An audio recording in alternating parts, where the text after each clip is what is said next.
To the U.S. now, where more people have been arrested following the latest wave of public protest against excessive corporate influence in the country.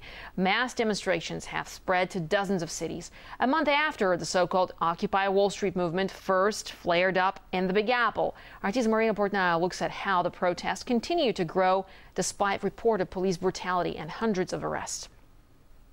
Activists have been camping out and sleeping and demonstrating for weeks now, and they seem as committed to this movement as they ever have been before. If anything, I think the arrests have inspired them to fight harder and stronger for democracy. What they say, for democracy, for fair treatment, for balance and equality for all Americans, because that's at the core of what their movement is about. These demonstrators are very committed to not acting violently. They want to demonstrate as peacefully as possible. The members of Occupy Wall Street walked through Manhattan, particularly down Park Avenue, and they went door to door to the homes of the 5 wealthiest New York City residents, and that includes the CEO of News Corp, Rupert Murdoch, and also the CEO of J.P. Morgan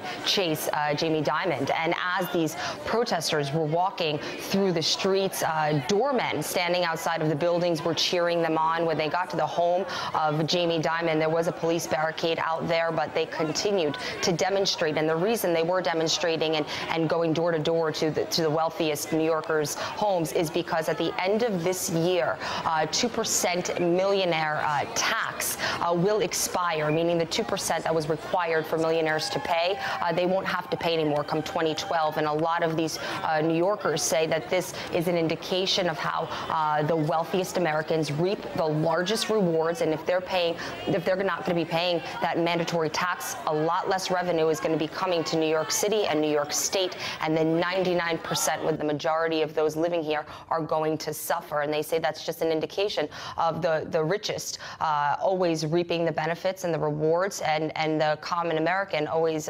suffering the consequences.